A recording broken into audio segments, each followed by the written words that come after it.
Hola, hola, ¿qué tal? Buenas noches para todos.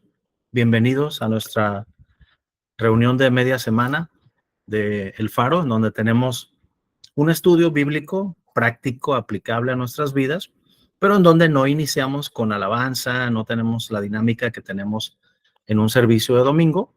Nos enfocamos totalmente en la enseñanza. Me ha gustado saludarles. Les voy a pedir, como lo hago cada semana, si todos los que puedan abrir sus cámaras, por favor, ábranlas. Los que no puedan hacerlo, se entiende, está bien. Si no estás visible, perfecto, pero si sí estás visible, pues ábrela para saludarnos, para vernos y que aunque estamos en una perspectiva virtual, pues al menos el ver las expresiones de cada uno y todo, pues nos hace tener una conexión, ¿no? Y en esta ocasión, por única vez, lo estamos teniendo en jueves. Digo por única vez, aunque probablemente habrá otras ocasiones a través de los tiempos, ¿verdad? Pero desde que arrancamos estas reuniones virtuales de entre semana las hemos tenido en miércoles y van a continuar siendo en miércoles. Solamente tuve que hacer un cambio por esta semana, ya que tomamos unos días de vacaciones como familia y no queríamos así como que venirnos a 100, a 200 kilómetros por hora ayer, ¿verdad? Entonces queríamos tener todavía ayer un día más tranquilón. Y entonces llegamos ya tarde y pues no había chance de poder estar conectados. No nos desconectamos 3 días, nos fuimos por ahí a la montaña, tuvimos un tiempo muy, muy padre, una cabaña, y es importante tener esos tiempos de familia en donde no haya internet.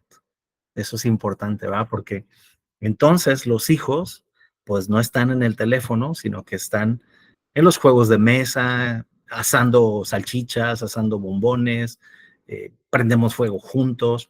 Es simplemente el hecho de, les comento, les comunico esto por la importancia de pasar tiempos en familia así. Es bueno desconectarse de la dinámica del trabajo, es bueno desconectarse de, de las carreras de todos los días y de repente tomar un tiempo así en donde pasas un tiempo de calidad con tu familia. Y aunque es padre también convivir con más miembros de la familia, o sea, como primos y tíos y todo, y ese tiempo es bueno también, pero yo también te recomiendo que tengas un tiempo específicamente con el círculo familiar que tú tienes. Si tienes un hijo, si tienes dos, si tienes tres, si tienes tu cónyuge o si no tienes tu cónyuge, busca momentos en que solo estés con tus hijos también. Es importante que no sea solamente una convivencia familiar, sino que haya momentos de acercamiento personal.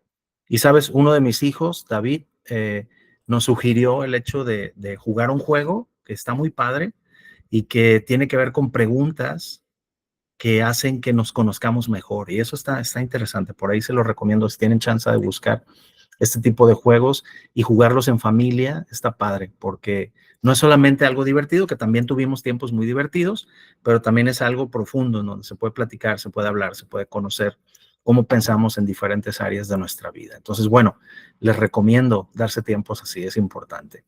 Y bueno, hoy vamos a iniciar una serie de enseñanzas. Hace unas semanas estuvimos estudiando la carta a los hebreos y pasamos como 3 meses estudiando la carta a los hebreos.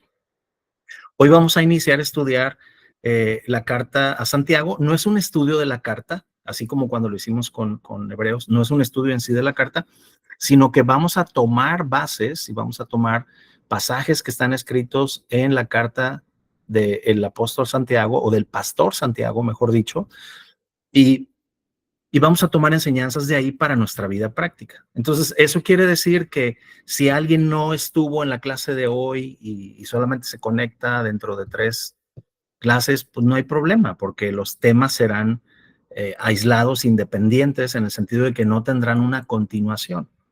Ahora, claro, tendrán una continuidad en el sentido de que sabemos quién escribió y sabemos cómo inició, ¿verdad? Los que empiezan a tomarlo hoy, pero, pero nadie que venga a una sola reunión de un miércoles se sentirá como si no entendió nada por no haber estado en las anteriores, porque serán temas específicos, ¿no? Que estaremos tocando. No estaremos viendo profundidades de investigar de la carta y todo eso lo vemos en Centro Crece cuando estudiamos el Nuevo Testamento y vemos ese tipo de cosas, pero estaremos tomando pasajes que escribió Santiago y estaremos aprendiendo cosas prácticas para nuestra vida. Entonces vamos a orar y vamos a iniciar en Santiago capítulo 1 y versículo 1. Vamos a comenzar ahí y en esta ocasión vamos a iniciar ahí y continuar en orden. Veremos si en los siguientes miércoles, en las siguientes reuniones de entre semana lo hacemos así o de repente podemos ir a otro capítulo y tomar un pasaje y compartir ciertas cosas. Pero bueno, vamos orando y entrando de lleno a Santiago capítulo 1 y versículo 1. Padre, te damos gracias. Gracias en el nombre de Jesús por este tiempo que tomamos en medio de la semana para meditar en tu palabra, para aprender de ti, Señor. Y de hecho, en esta carta de Santiago es donde tú inspiraste a escribir que no seamos solamente oidores, sino que seamos hacedores de la palabra. Entonces, Señor, queremos escuchar, por supuesto, pero queremos escuchar para poner en práctica. Nuestra meta no es únicamente adquirir conocimiento, sino que ese conocimiento se convierta en revelación y se convierta en sabiduría practicada, llevada adelante, porque queremos ver los resultados que tú prometes en tu palabra y porque queremos impactar la vida de otros y que nuestra vida sea transformada y la de nuestra familia también. En el nombre de Jesús te damos muchas gracias por tu palabra. Espíritu Santo, te pedimos que nos guíes a toda verdad, a toda justicia, que lo que acabamos de aprender lo podamos poner en práctica ya, de manera inmediata en nuestra vida y que podamos tener resultados muy poderosos. En el nombre de Jesús te damos gracias, Padre. Amén. Bueno, iniciamos entonces Santiago capítulo 1, versículo 1. Yo siempre estoy leyendo, o generalmente pues estoy leyendo de la versión Reina Valera 1960. Me gusta mucho esta versión, aunque pareciera poco entendible, me gusta eso, porque me mueve a investigar, me mueve a tomar un diccionario, me mueve a buscar por qué se utilizó esta expresión o esta palabra, y también me gusta mucho porque es una de las versiones más acercadas al original palabra por palabra, y es una versión en la que podemos ir, de hecho, podemos ir e investigar exactamente cuál fue la palabra escrita en griego o en hebreo que la leemos traducida en español. No en todas las versiones se puede hacer eso, pero en la versión Reina Valera 1960 se puede hacer eso. Tú puedes ir y checar exactamente la palabra original que escribió el escritor de cada uno de los libros, cada una de las cartas, ya sea en hebreo o en griego. Y para mí eso es muy enriquecedor, es muy interesante, porque podemos tener una perspectiva más clara de exactamente lo que esa persona estaba queriendo expresar, inspirada por Dios. Entonces, miren, esta carta inicia diciendo Santiago, y este hombre Santiago, originalmente su nombre en hebreo era Jacobo, o sea, realmente él se llamaba Jacobo. Este hombre era hermano del Señor Jesucristo, o sea, él fue criado en la casa con José y con María. Podemos decir que era medio hermano, ¿verdad? Porque pues Jesús era hijo de Dios e hijo de María, Santiago era pues hijo de María, hijo de Jesús, perdón, hijo de José, entonces era medio hermano. No vamos a discutir ese tema. Algunas personas pueden decir, bueno, que si Jesús tuvo o no tuvo hermanos, que si eran primos, que si eran nada más de José, que si eran nada más de María, que si eran de los dos. Podemos entrar en ese tema y podemos intentar aclararlo, pero no es el tema de este jueves. Lo que sí podemos saber es que fueron medios hermanos, que se criaron juntos en la misma casa y que tuvieron como papás a José y a María como figuras de autoridad. Tanto Jesús como Jacobo y otros hermanos, medios hermanos y hermanas, medias hermanas.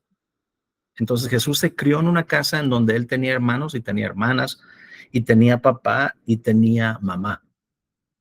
Y él fue uno de ellos, Jacobo.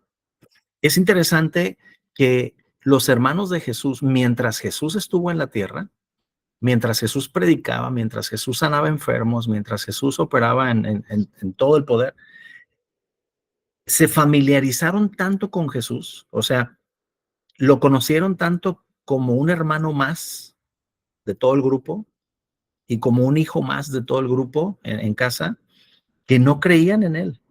O sea, lo que oían, que decían las personas, los testimonios que venían de gente que era sanada, de milagros que ocurrían y que los apóstoles platicaban, los hermanos de Jesús no los creían. De hecho, hay varias partes en los evangelios en donde ellos, pues, le hacían bullying a Jesús, o sea, le echaban carrilla, pues, o se burlaban de él. Y le decían, ándale, ya viene la fiesta de Pentecostés, o ya viene la fiesta de Pascua, o ya viene la fiesta de Tabernáculos, ándale, ve y lúcete allá en el templo para que te hagas famoso. O sea, le decían cosas como esas sus hermanos. Y a veces precisamente es dentro de la familia donde es más difícil que te crean, ¿verdad? O que te aprecien o te valoren, aún profesionalmente, o en cosas que Dios hace. De repente cuando tú lo platicas a otras familias, o cuando de repente parece que es más fácil que te reconozcan ciertas cosas. De hecho, Jesús dijo que ningún profeta es profeta en su propia tierra. Y todo eso es porque, pues, por ejemplo, a Jesús decían, ¿qué no es este el hijo del carpintero? Que sus hermanas no están aquí en medio de nosotros. O sea, nosotros podríamos decir, pues, ¿qué no fui yo a la secundaria con él? O que no conozco yo a su papá. Entonces, cuando oímos que alguien logra grandes cosas, de repente decimos, ay, ¿a poco? O sea, si yo lo conocí, estuvo conmigo en el kinder, en la primaria.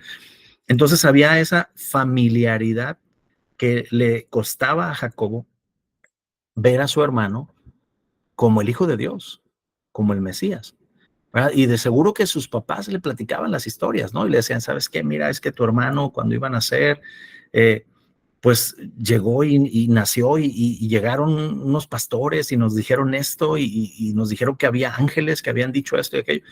Y como todo hermano era como, ay, sí, se pasa, ¿verdad? O sea, ¿por qué es el favorito, verdad? ¿Y por qué a él le hacen caso y a mí no? Y cosas así, ¿no? Entonces era una dinámica familiar, eh, pues como todas las familias. Y entonces, esto es algo muy importante, o sea, la forma en que Jacobo inicia diciendo esto es muy importante, porque dice Jacobo, o Santiago en español, dice siervo de Dios, o sea, dice, ok, yo creo en Dios, soy siervo de Dios, pero luego dice aquí, y del Señor Jesucristo. O sea, Santiago inicia su carta explicando claramente a todos los que la van a leer que ya no es el hermano de Jesús de Nazaret, el humano nada más, sino que él ya reconoce a Jesús de Nazaret, su hermano con quien se crió, lo reconoce como el Señor, Hijo del único Dios. ¿Qué le pasó a Santiago? ¿Qué le pasó a Jacobo? Que hubo un cambio, que hubo una transformación. Bueno, Primera de Corintios 15, el apóstol Pablo escribe y dice que Jesucristo, ya resucitado, le apareció personalmente a Jacobo. Le apareció y le dijo, sabes que yo soy el Mesías, tú me viste morir, tú me viste crucificado, mi madre lloró, ustedes llevaron mi cuerpo, lo enterraron, tú lo viste, pero soy quien dije ser, soy el Hijo de Dios, soy el Mesías, soy el Señor. Y entonces eso transformó la vida de Jacobo, así como transformó la vida de Jorge, de Wendy, de Roberto, de Mario, de Kioki. O sea, cuando nosotros nos dimos cuenta que Jesucristo era mucho más que un filósofo, un pensador, un líder social, o un líder religioso, o un judío muy bueno, o alguien que murió en una cruz sacrificando, o alguien que simplemente hacía milagros. Cuando nosotros creímos que Jesucristo es el Señor y que Dios lo resucitó de entre los muertos, cuando decidimos creer eso, y luego después hemos tenido experiencias personales con la presencia de Dios, con el amor de Dios, eso nos cambia. Y entonces cuando hablamos de tener fe en Dios, no podemos separarlo del Señor Jesucristo, porque la Biblia dice claramente, y Jesús lo dijo claramente, el Padre y yo uno somos. Y la Biblia dice que en Jesús se manifestó totalmente y plenamente la plenitud, dice así, de la deidad. O sea, de todo lo que Dios es, fue manifestado en Jesucristo. Entonces, a Jacobo le fue más difícil por el hecho de la familiaridad. Era su hermano mayor. De seguro que pues el hermano menor, muchas veces con el hermano mayor, así como que, ¿qué onda? ¿Va? Uno pelea por el liderazgo. ¿Y cómo podrías pelearle por liderazgo al líder de líderes, verdad?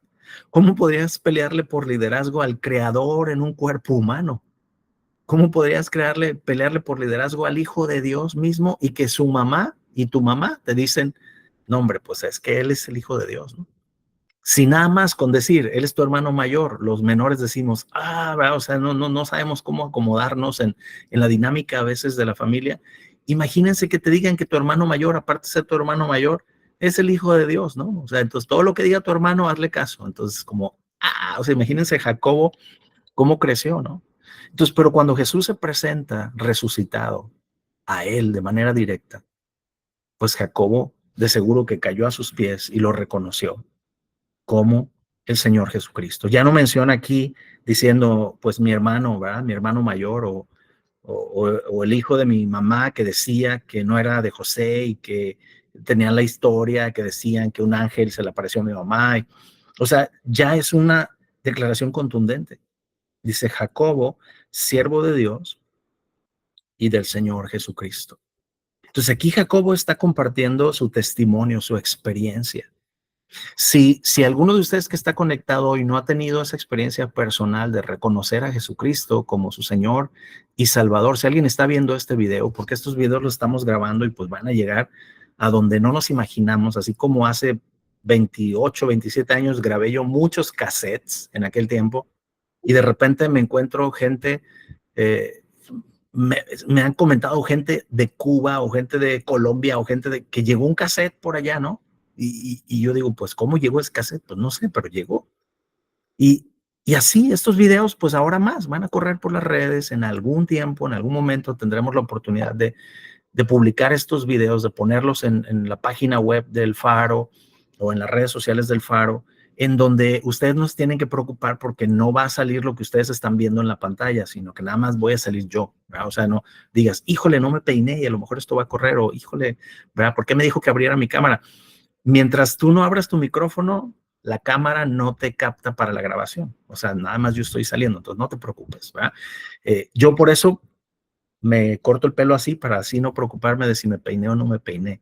Y aquí estoy, ¿verdad? Compartiendo estas verdades. Pero si tú no has recibido a Jesús como tu Señor y Salvador, simplemente toma esa decisión. Permite que Jesús resucitado se presente a ti por causa de que tú decides poner tu vida en Él y tu fe en Él, reconociéndole como el Señor, como el Hijo de Dios, y que reconociendo cómo lo hizo Jacobo, su hermano, que Jesús había resucitado entre los muertos. Dice Santiago, siervo de Dios y del Señor Jesucristo, y luego dice a las 12 tribus que están en la dispersión, porque habían tenido que huir perseguidos, muchos por ser judíos y muchos por ser cristianos. O sea, empezó una persecución en Roma, o sea, en toda esa región de Jerusalén y sus alrededores, de parte del Imperio Romano, comenzó a haber una persecución contra judíos y contra cristianos, contra judíos mesiánicos, pues, esos eran los cristianos, porque pues estaban reconociendo que había otro Señor. Y el título Señor que aparece en todas las veces que aparece el título Señor para Jesús en el Nuevo Testamento, era uno de los títulos que se le daba al César. Entonces de repente se levanta un grupo de miles de judíos que reconocen a un Mesías y que le dicen a este Mesías el mismo título que se le dice a César. Y entonces, en su perspectiva y en su vista, los cristianos, estos judíos mesiánicos, empezaron a ser un peligro para el orden del gobierno, ¿verdad? Porque era un reto de decir que había otro Señor, había otro César, pues había otra autoridad, aunque Jesús mismo le dijo a Poncio Pilato, mi reino no es de este mundo, o sea, mi asunto es espiritual ahorita. En un futuro, claro que va a ser totalmente de este mundo, porque va a venir a gobernar aquí a la tierra. La Biblia lo menciona por 1000 años, pero en este caso, Jacobo escribe a las tribus que estaban dispersas, los que habían salido, tanto mesiánicos como no mesiánicos, y les escribe y les dice salud, o les saluda con alegría. Pues esta palabra salud es la palabra Cairo, y la palabra Cairo significa les saludo alegremente. Espero que estén bien en donde quiera que ustedes estén, que les esté yendo bien. Y en el versículo 2 dice, hermanos míos, tened por sumo gozo cuando os halléis en diversas pruebas. O sea, él está escribiendo en un momento en donde todos estaban en diversas pruebas, porque estaban teniendo que huir de sus ciudades con todas sus familias, estaban siendo perseguidos en el imperio. Y entonces él dice, tengan por sumo gozo cuando se hallen en diversas pruebas. Y esta es una clave súper importante. Esta declaración del versículo 2 no es una declaración masoquista. O sea, no es un asunto de celebrar cuando te está yendo mal, o no es un asunto de celebrar las adversidades. No está enfocado ahí. Si leemos el contexto nos damos cuenta de eso. Pero lo que sí está diciendo el pastor de la iglesia de Jerusalén, que fue la primera iglesia que se fundó en la historia de la iglesia, y él fue el pastor, Jacobo, el hermano de Jesús, Santiago en la versión en español, dice, tengan por sumo gozo, o sea, tengan mucha alegría, tengan un gozo sobrenatural, una alegría sobrenatural cuando se encuentren en diversas pruebas. ¿Por qué Santiago dice esto? Porque es la mejor forma de enfrentar cualquier circunstancia adversa. Lo peor que podemos hacer en medio de una circunstancia adversa, en medio de un diagnóstico terrible, en medio de una situación financiera complicada o familiar, lo peor que podemos hacer es deprimirnos. Lo peor que podemos hacer es ser presas de las emociones y los sentimientos que nos agobian y nos atacan de una manera tremenda. Y la solución que Santiago, inspirado por el Espíritu de Dios, escribe aquí es: tengan sumo gozo. Determinen alegrarse en medio de cualquier circunstancia, por adversa que ésta sea. Ahora, ¿en qué nos alegramos? ¿En la circunstancia? No, en la circunstancia nos deprimimos, nos enojamos, nos entristecemos, nos llenamos de conflictos. No es en la circunstancia, sino que tenemos por sumo gozo o nos alegramos en Dios. La semana pasada mencionábamos un versículo que está en el Salmo 37 que dice, deleítate en el Señor y Él te concederá las peticiones de tu corazón. O sea, alegrarnos en Dios en medio de una circunstancia adversa es la solución base y más poderosa que nosotros podemos emplear. El apóstol Pablo y Silas estaban en una prisión, en la peor celda de la prisión, injustamente en la prisión, habiendo sido azotados y golpeados, y lo que hicieron fue ponerse a cantar. Se alegraron en medio de la circunstancia, no por la circunstancia, sino porque Dios estaba con ellos en medio de esa circunstancia para librarlos. Comenzaron a alabar a Dios. Y la Biblia testifica que hubo un sacudimiento de la tierra, hubo lo que la Biblia expresa que hubo un terremoto, pero lo interesante es que hubo un terremoto que lo único que hizo fue abrir las celdas. No se cayó ningún ladrillo, no se cayó ningún techo, nadie se murió, no hubo tragedia, sino que hubo una fuerza sobrenatural de Dios que sacudió la prisión de tal forma que las celdas se abrieron. Quizá ángeles enviados por Dios a cada celda para abrirla y publicar un mensaje importante. Jesús había dicho, el Espíritu del Señor está sobre mí por cuanto me ha ungido para, y dijo, para dar buenas nuevas a los pobres, y luego dijo, para liberar a los oprimidos, liberar a los encarcelados. Entonces, es un mensaje completo del Evangelio, una parte del Evangelio manifestada ahí cuando Pablo y Silas comenzaron a alabar y adorar a Dios. Y el que los había golpeado y el que los había azotado, el que los había metido en la peor parte de la prisión y que estaba cuidando que no se escaparan, terminó hincado frente a ellos diciéndoles, ¿qué debo hacer para ser salvo? Y Pablo y Silas aprovecharon, le dijeron, cree en el Señor Jesucristo y serás salvo tú y toda tu casa. Y entonces el carcelero se los llevó a su casa y les pidió que le predicaran el evangelio a sus hijos, a su esposa, a sus parientes, junto a su familia. Les predicaron, les lavaron las heridas a Pablo y a Silas, les ofrecieron una cena y después de predicarles recibieron a Jesús y toda la familia del carcelero juntamente con él se bautizaron ese día. Entonces, fíjense cómo una circunstancia adversa en la que estaban Pablo y Silas se transformó en una circunstancia positiva, poderosa y de salvación.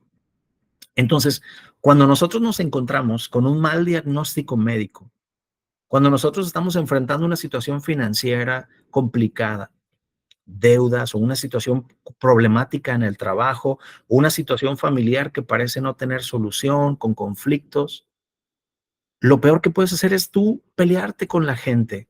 Lo peor que puedes hacer es tú entristecerte o tú generar más conflicto o estar sintiéndote víctima y diciendo por qué pasa esto y por qué sucede. Lo mejor que puedes hacer, de acuerdo a lo que escribe aquí Santiago, es tengan por sumo gozo cuando se hallen en diversas pruebas. Pablo y Silas se pusieron a cantar. David en los Salmos enfrentó, o sea, David en su vida enfrentó circunstancias muy complicadas y en los Salmos es importante cómo David compone cantos que expresan confianza en Dios, alegría en Dios y también expresan la circunstancia adversa por la que estaba pasando.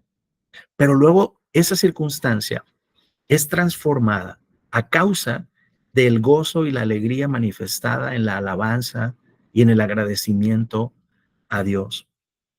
Sabes, el apóstol Pablo escribió en Romanos 14:17 que el reino de Dios no consiste en comida y en bebida, o sea, no es un asunto de liturgia, de sistemas, no es un asunto de, por decirlo así, de celebrar la Santa Cena por celebrar la Santa Cena, o sea, como si eso fuera algo mágico o como si eso fuera algo que va a cambiar las cosas simplemente por participar de los elementos.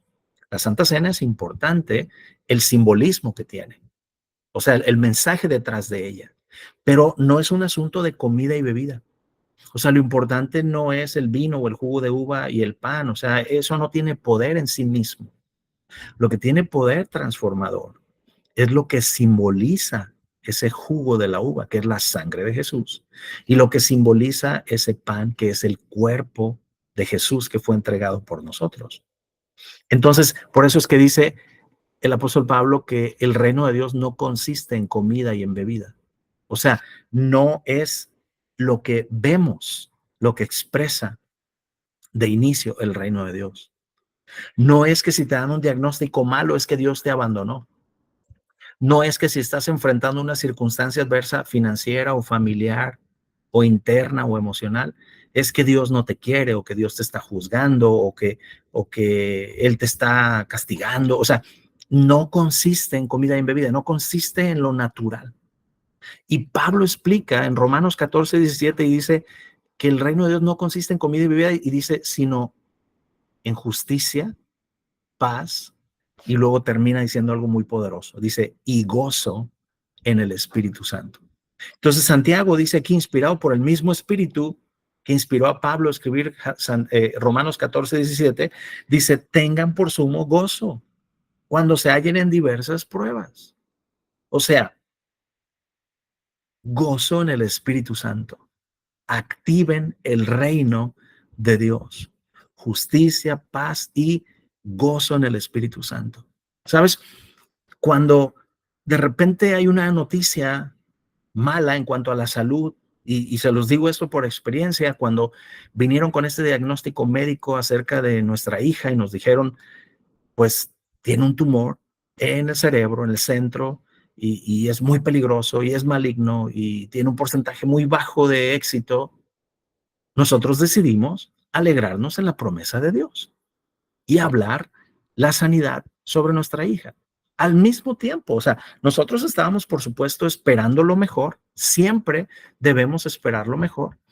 Sin embargo, debemos prepararnos para lo peor. O sea, hay que estar capacitados y preparados para enfrentar lo peor, pero hay que siempre esperar lo mejor. Eso es parte de la fe en lo que Dios promete en su palabra. También llegó un momento en donde mi esposa tuvo una conversación con Dios y le dijo, Señor, yo te amo y confío en ti totalmente. Y aun si mi hija partiera, te la entrego y te seguiré amando. Y seguiré alegrándome en ti y en tus promesas, porque sé que aún si ella parte de esta vida, parte a la vida eterna. Pero claro que estamos creyendo por un milagro que se manifieste en su vida. Pero aún si eso no sucediera, nuestro amor por ti no cambiará y nuestro agradecimiento por la vida de nuestra hija tampoco. Estaremos agradecidos por lo que ella ha vivido y estaremos agradecidos porque en la eternidad nos volveremos a ver y seguiremos disfrutando de la convivencia y sabemos que ella estará bien. Pero por lo pronto, Tu palabra dice que tú eres el Señor nuestro sanador. Tu palabra dice que cuando un leproso vino y te dijo, Señor, si quieres, puedes sanarme. Tú dijiste, quiero, y lo sanaste. Así que creemos en el quiero de Dios y creemos en que tú eres el Señor nuestro sanador. Pero aún si eso no ocurriera, tenemos vida eterna. Pablo dijo, para mí el vivir es Cristo y el morir es ganancia.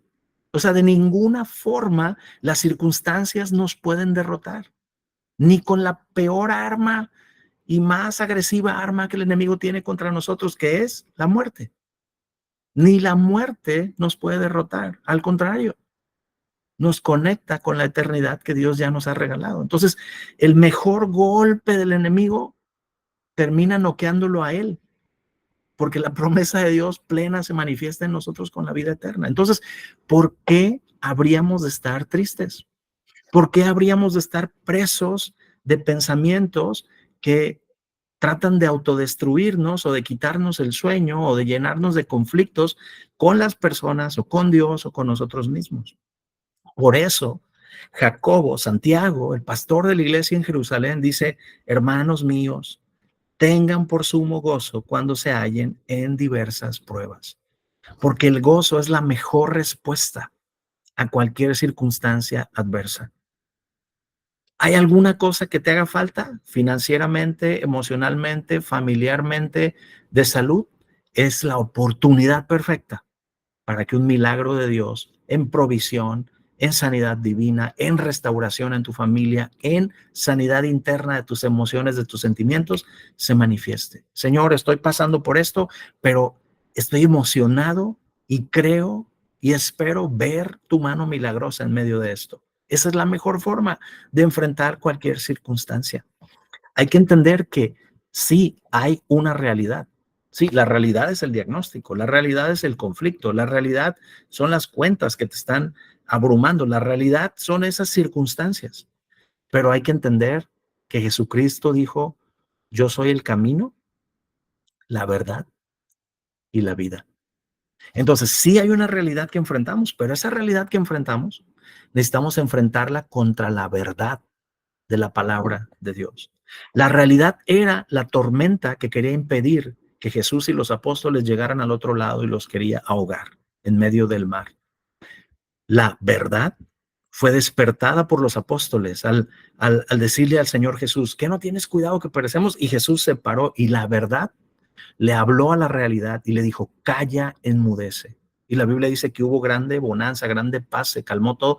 Llegaron al otro lado, liberaron al endemoniado que estaba preso en el espíritu, en su vida, lo liberaron y Jesús lo envió a compartir ese testimonio y ellos se subieron a la barca de regreso. Imagínate, después de una super tormenta que por poco y los mataba en el camino, van, liberan a un endemoniado y les dice, ¿saben qué? Súbanse a la barca otra vez y vamos de regreso. No es fácil. Después de haber tenido esa experiencia, casi decían, oye, señor, pues consigamos unos burritos y vayámonos rodeando, ¿no? Costeando el asunto. Pero no, dijeron, vamos. ¿Sabes por qué? Porque ya en ese momento ya sabían quién iba con ellos en la barca. Ellos dijeron, ¿quién es este que aún el viento y el mar le obedecen? Bueno, ¿quién es este? Es el Hijo de Dios. Hoy podemos saber, es Dios mismo en carne que andaba ahí, pero que resucitó entre los muertos y que nos envió al Espíritu Santo y nos dijo, no los voy a dejar huérfanos, no los voy a dejar solos, les voy a enviar otro consolador. O sea, Jesús era el consolador de los apóstoles. Hoy tenemos otro consolador que es el Espíritu Santo. ¿Estás en medio de una tormenta? ¿Vas a enfrentar una tormenta? ¿Enfrentaste una tormenta en el pasado y te sigue agobiando hoy en el presente situaciones que viviste de niño o de joven o en tu matrimonio anterior o en una circunstancia complicada y no lo has podido superar? ¿Estás en un presente enfrentando una tormenta terrible? O a lo mejor tengas miedo al futuro porque en el futuro va a haber tormentas. Va a haber malas noticias también, va a haber circunstancias que enfrentes. Déjame decirte algo, el otro consolador no solamente va en tu barca, no solamente vas tú en una misma barca con él, el otro consolador se te metió adentro y vive dentro de ti. Eres el templo del Espíritu Santo, y el Espíritu de Dios, el mismo que se movía en Génesis capítulo 1 en medio del caos y que operó junto con la palabra de Dios para transformar todo y darle vida, vive en ti y vive en mí. Tienes que ir en esa barca confiado, llegar al otro lado, cumplir tu misión, y te voy a decir algo: volverte a subir a la barca y no tener temor a las malas noticias, no tener temor a las circunstancias que vengan, sino inspirarte para decir: si Dios lo hizo antes, lo hará de nuevo. Y si Dios me rescató antes, me rescatará otra vez. Y no solamente a mí, sino que me ayudará a rescatar a otros.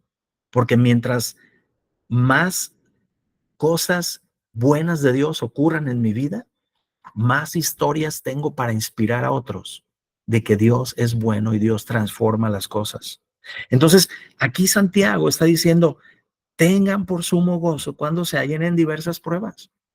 No es un mensaje masoquista, es un mensaje de alegrarse de que, a pesar de que estamos en medio de cualquier circunstancia adversa, sabemos quién vive en nosotros, quién nos ha prometido, quién nos acompaña, nos fortalece y nos libera, y nos provee, y nos sana, y nos cuida, y nunca estaremos solos porque Él está con nosotros.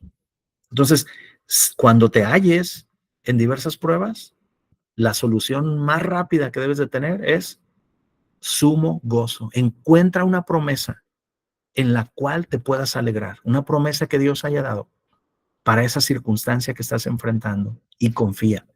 El Señor es mi proveedor, el Señor es mi sanador, el Señor es mi libertador, el Señor es mi fuerza, el Señor es mi paz, el Señor es mi pastor, el Señor es mi estandarte. Todas esas son palabras declaradas por Dios en su palabra, inspirado por Dios, y quedaron ahí plasmadas.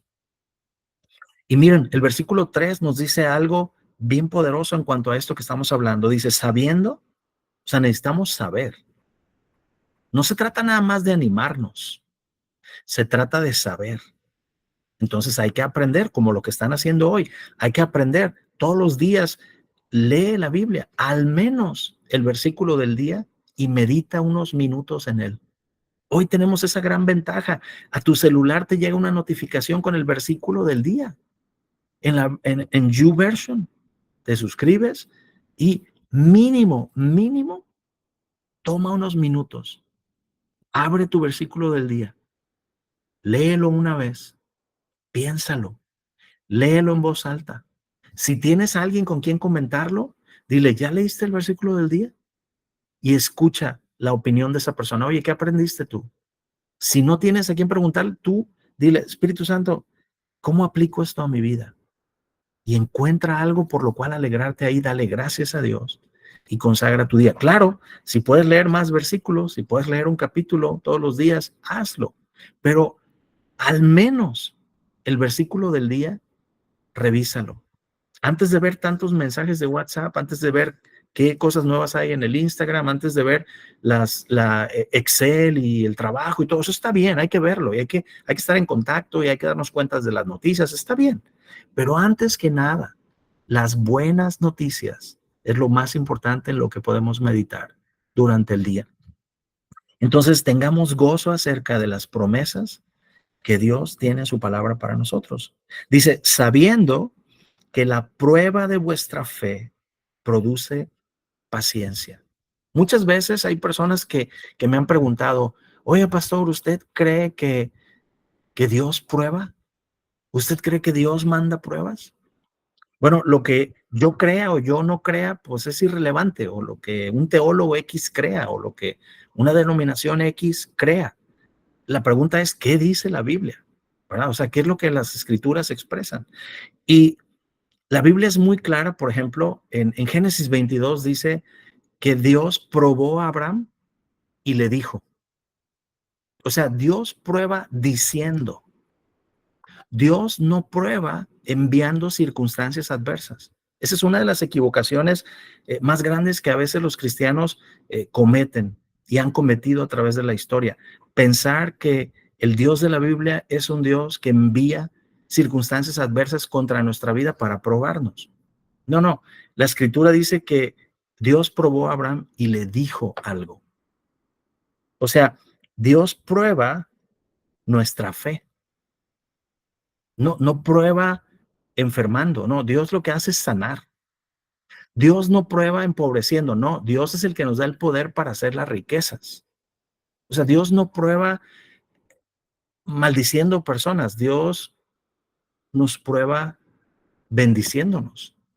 Y ya lo que nosotros hagamos con la bendición, ya lo que nosotros hagamos con la sanidad una vez que somos sanados, ya lo que nosotros hagamos una vez que somos prosperados por Dios, pues eso traerá buenas consecuencias si nosotros agradecemos al que lo hizo y nos relacionamos con Él como un padre y estamos conectados con Él. Nos irá bien y nos alegraremos en eso que sucedió. O si recibimos eso y pensamos que fue por nuestras fuerzas y porque nosotros lo logramos y decidimos olvidarnos de Dios y decimos, no, pues esto lo logré yo. Y eso es Biblia, eso está en Deuteronomio. O sea, dice, cuando ya construyas casas, cuando ya entres a tu tierra prometida, no te olvides que el Señor fue el que te dio el poder para hacer las riquezas. Entonces, cuando nosotros rechazamos a Dios y solamente abrazamos las bendiciones, o sea, ya estoy sano, ya tengo este trabajo que yo quería, ya tengo estos recursos, pero pues ya voy a hacer lo que yo quiera con mi vida y no tomamos en cuenta a Dios. Entonces lo que ocurre es que nos salimos de la protección de Dios y quedamos expuestos a lo que provoca el orgullo, la amargura, la falta de perdón, la falta de agradecimiento a Dios y todo eso, eso nos lleva a otro lado, o sea, a otro reino, a otras circunstancias que son muerte, robo y destrucción. Entonces enfrentamos esas consecuencias. Y muchas veces, equivocadamente, algunas teologías dicen, es que Dios te está probando. No, Dios te prueba cuando te bendice, Dios te prueba cuando te sana, Dios te prueba cuando te expresa su amor. O sea, ahí prueba cómo reaccionas. Pero ya cuando tú rechazas a Dios y te vas por lo material y te vas por las bendiciones en lugar por el que te bendijo, y te vas por otro lado y te alejas, entonces caes en manos de un adversario que lo que quiere es matarte, robarte y destruirte. Pero Jesús dijo, yo vine a darles vida y vida en abundancia. El ladrón es el que viene a matar, robar y destruir. Dios no es ladrón. El ladrón ya sabemos quién es. Es el enemigo, Satanás, el otro reino. Entonces, es algo muy importante lo que dice aquí en el verso 3. Sabiendo que la prueba de vuestra fe, Romanos 10:17 dice que la fe es por el oír. O sea, la fe bíblica es la fe que es creada por el oír. Y ese oír del que está hablando es el oír la palabra de Dios. O sea, la fe es creada en nosotros por oír la palabra de Dios. Si alguien tiene una creencia en algo que decide creer, o si alguien tiene una creencia en lo que le dijo su abuelita, o en lo que le dijo, o lo que leyó de un filósofo, pues tiene una creencia, tiene una filosofía, pero no tiene fe. O sea, de acuerdo a lo que la Biblia dice. La fe bíblica es creada en nosotros por la palabra de Dios. Hay personas que dicen, es que cada quien tiene su fe. Bueno, no, cada quien tiene su creencia, pero fe bíblica solamente hay una. Y esa fe bíblica es creada por la palabra de Dios, no por milagros, no por experiencias, no por convivencia, no por lo que te platicó tu abuelita o lo que te dijo tu tío o porque, es que yo experimenté no sé qué. O sea, eso te inspira o te motiva o te anima o te da curiosidad por lo sobrenatural. Pero fe, lo que la Biblia llama fe, es por el oír y el oír por la palabra de Dios. O sea, cuando Dios nos habla, cuando leemos algo que Dios dijo, en ese momento, fe es creada en nosotros. La fe que viene de parte de Dios. Dice, sabiendo que la prueba de vuestra fe, que es por el oír y el oír por la palabra de Dios, según Romanos 10:17. O sea, Dios te habla una palabra, tú lees una promesa y tú crees en esa promesa.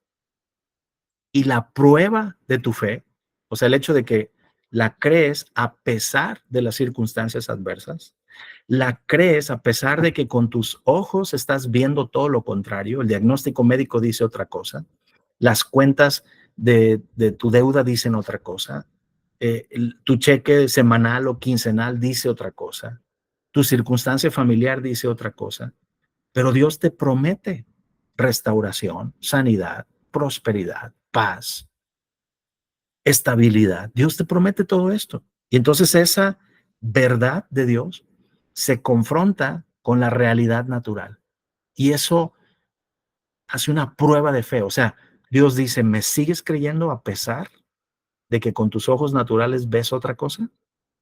Porque también Hebreos 11:1 dice, es pues la fe, la certeza de lo que se espera, la evidencia o la convicción de lo que no se ve.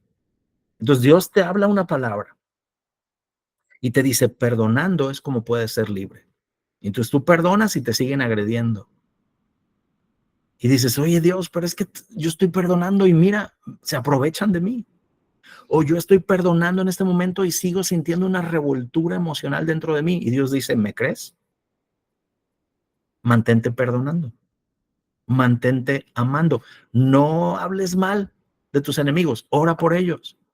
Y dices, ay Señor, pero es que sigo teniendo esta revoltura interna. Pero la prueba de tu fe, dice aquí, produce paciencia. O sea, Dios dice, créeme, mantente creyéndome. Y para eso se necesita paciencia. Hebreos también nos enseña que con fe y paciencia heredamos las promesas de Dios. Entonces Dios dice, sí, el diagnóstico, Señor, si siguió saliendo y no se ha solucionado esta enfermedad. Yo recuerdo cuando con mi hija nos íbamos a ir al día siguiente, perdón, dentro de 2 días nos íbamos a ir a Guadalajara porque le iban a hacer esta intervención para ver si lograban sacar una muestra de ese tumor para ver qué tipo de tumor era y poder decidir qué tipo de medicamento se podía aplicar. Y yo recuerdo, yo moví cielo, mar y tierra para que un día antes de irnos le hicieran otra tomografía a mi hija. Porque nosotros habíamos estado creyendo y confiando y declarando la palabra de Dios y hablando sanidad sobre mi hija. Entonces yo decía, ¿para qué la meto a una cirugía si el tumor ya no está? Si el tumor ya se fue. Y entonces fuimos y le hicimos otra tomografía y en la tomografía seguía saliendo ahí el tumor. Y entonces en ese momento es la prueba de tu fe produce paciencia. O sea, ¿me vas a seguir creyendo aunque las imágenes de la tomografía siguen diciendo lo mismo? A pesar de que ya oraste, ya creíste, ya sembraste, ya te alegraste, ya danzaste y de todas maneras. Y dijimos, sí, te seguimos creyendo. Fuimos, le hicieron la cirugía, no se solucionó el problema, no pudieron a tomar una muestra y todo iba empeorando. Pero seguimos creyendo y ocurrieron ciertas cosas que ahorita no tengo el tiempo de explicar, pero ciertas circunstancias médicas y anatómicas y físicas que permitieron que se tomara una muestra. Se pudo atacar el tumor con el medicamento que se requería. Y aunque tenía 20% de probabilidades de funcionar y 80% de probabilidades de no funcionar, en el primer tratamiento, o sea, le establecen, ¿saben qué? Vamos a aplicarle 6 quimioterapias y 52 radiaciones, sesiones de radiación. Y en la primer quimioterapia, le hacen una tomografía al final de la quimioterapia y el médico dice, está completamente limpia. No hay tumor, no hay rasgos de nada. Pero si unos días antes había salido el tumor ahí y dice, está completamente limpia. Al inicio del tratamiento. Faltaban otras 5, faltaban 50 y tantas radiaciones. Y los médicos, como no podían explicárselo y como no, dijeron, no, no, no, pero es que el tratamiento también es preventivo y es que nosotros ya hemos dicho que ese era el tratamiento y lo tenemos que hacer todo, aunque en las pruebas ya sale totalmente limpio, ya no hay nada. Le hicieron pruebas de la médula ósea, le hicieron para ver si se había ido a otros lados, le probaron otros órganos. Todo salió perfectamente limpio después de un solo tratamiento de quimioterapia. Pero ¿sabes qué? También es importante que nosotros caminemos haciendo equipo con los médicos. Y entonces mi esposa y yo hablamos y dijimos, ok, vamos a acceder, háganle todo el tratamiento, pero nuestra hija ya está sana, probado físicamente, pasó por todo el tratamiento y luego después la tuvieron que poner en remisión porque la doctora dijo, ¿saben qué? O sea, perfectamente todo, 5 años después, libre totalmente, nunca regresó el cáncer. Ahora, ¿Qué hubiera pasado? Yo les dije al inicio, ¿qué hubiera pasado si no hubiéramos tenido esos resultados y mi hija hubiera partido con Dios? Tened por sumo gozo cuando os halléis en diversas pruebas. Nuestra fe no estaba puesta en el resultado, sino en Dios. Y entonces, si mi hija venía con esa manifestación de la sanidad de Dios sobrenaturalmente, con poco tratamiento, o si mi hija partía con el Señor, de cualquier manera, la victoria era nuestra desde que creímos en Jesucristo y lo aceptamos como nuestro Señor y en el poder de la resurrección. Porque la peor arma que el adversario podía traer contra nosotros o puede traer contra ti es la muerte.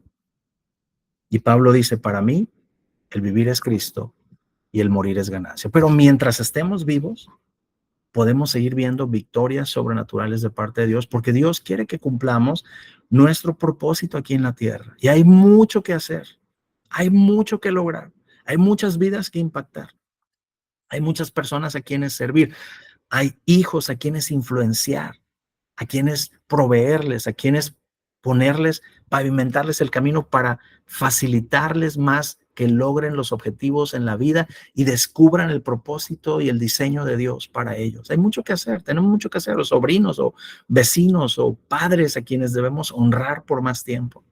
Pero aún si tuviéramos que enfrentar la muerte en cualquier momento, tenemos la victoria aún sobre la muerte. ¿Cuánto más sobre cualquier circunstancia que enfrentemos? Dice, sabiendo que la prueba de vuestra fe produce paciencia. Entonces, ¿no estás viendo ya la manifestación? Alégrate en que paciencia está creciendo en ti. Es otro fruto del Espíritu. No nada más existe el fruto de la fe, también existe el fruto de la paciencia. Hay 9 manifestaciones del fruto del Espíritu. Amor, gozo, paz, paciencia, fe, mansedumbre, templanza, bondad, benignidad. Opera en el fruto del Espíritu. No porque la fe no esté manifestando ya inmediatamente todo lo que tú estás creyendo, estás perdido. Sigue siendo bondadoso, sigue siendo benigno, sigue amando, recibe el amor de Dios, sigue creyendo, ten paciencia, ten la paz de Dios. Tened por sumo gozo, uno de los frutos del Espíritu, porque la prueba de vuestra fe, otro fruto del Espíritu, produce paciencia. Nuestra vida debe estar regida por el fruto del Espíritu, no por las circunstancias, no por los sentimientos y las emociones tóxicas o equivocadas o que nos llevan a desanimarnos, sino por el fruto del Espíritu. En esta ocasión vimos gozo, fe, paciencia en medio de diversas circunstancias, en medio de diversas pruebas. Vimos a un hombre llamado Jacobo que le costó creer en Jesús, pero finalmente tuvo la revelación clara de la resurrección de Jesús y dedicó su vida a servir a Dios, siendo el pastor de la primera iglesia, la iglesia de Jerusalén. Entonces vamos a estar analizando, aprendiendo durante todas estas semanas siguientes, cada miércoles, las enseñanzas del primer pastor que existió en la iglesia, hermano de Jesús, llamado Jacobo, en español Santiago, y hay muchas cosas buenas que tenemos que aprender de él por el Espíritu Santo, por la revelación de la resurrección de Jesús, pero también, qué interesante, aprender de un pastor que creció desde niño con Jesús y que fue criado por María, la madre de Jesús, por José, el papá adoptivo de Jesús. Qué interesante, qué riqueza podemos recibir de este hombre, Jacobo, Santiago, siendo el primer pastor y habiéndose criado con Jesucristo desde pequeño. Hay mucha sabiduría para la vida práctica en esta carta. Así que permítanme orar por ustedes y así concluimos esta sesión de este jueves. Padre, en el nombre de Jesús, oro por cada uno de los que se conectaron hoy y por quienes en el futuro estén viendo este video. Y declaro, Señor, que tu palabra hace un impacto en este momento en vivo y en el futuro lo hace también, porque tu palabra es eterna. Si alguno de nosotros, si alguno de los que están escuchando este video o recibiendo esta palabra en vivo, están pasando por diversas pruebas o han pasado por diversas pruebas y su pasado les persigue, su presente les agobia y aún si el temor les ha hecho presas hacia el futuro, Señor, en el nombre de Jesús, en este momento, yo rompo en sus vidas ese temor, ese miedo, esa incertidumbre. Y en el nombre de Jesús, Señor, yo declaro sobre cada uno de ellos que con las herramientas que hemos recibido hoy de la palabra de Dios, con el poder del Espíritu Santo, ellos caminan en gozo, ellos caminan en fe, ellos caminan en paciencia sobrenaturalmente, y que esa prueba tiene que ceder ante el poder del Espíritu de Dios y de la palabra de Dios. Yo declaro sanidad, declaro transformación, declaro restauración, declaro provisión sobrenatural y declaro la paz de Dios que sobrepasa todo entendimiento, que guarda sus corazones y sus pensamientos en Cristo Jesús. Señor, declaramos que crecemos en gozo y operamos en gozo, que crecemos en fe y que crecemos en paciencia, viendo tu sobrenaturalidad en nosotros y en nuestras familias y en nuestros trabajos, en el nombre de Jesús. Amén. Bueno, les bendigo esta semana, este ya casi fin de semana que estamos entrando y espero verlos el próximo domingo. Ya les contaré lo que pasó el domingo pasado y tuve muchas buenas noticias de lo que pasó en el Faro el domingo pasado. Gracias a Dios por mi esposa y por quienes participaron. Sé que hubo algo muy, muy bueno que Dios estuvo haciendo ahí. Ya les contaré lo que pasó en donde yo estuve celebrando los 30 años, el 30 aniversario de amigos pastores que les conocí cuando llegaron hace 30 años y que han recorrido un camino muy, muy bonito y nos están inspirando y nos dieron la oportunidad de poderles ayudar en lo que están haciendo. Ya les compartiré el domingo, no se lo pierdan el domingo, vamos a tener un tiempo muy padre, tremendo, 11 de la mañana en el Faro. Saludos para Marial, que está en Estados Unidos, saludos para Jesús, que se está conectando desde Puebla también, los que están de otros estados y por supuesto los que estamos acá en Tepic. Nos vemos el domingo a las 11 de la mañana. Bendiciones para todos. Estamos en contacto.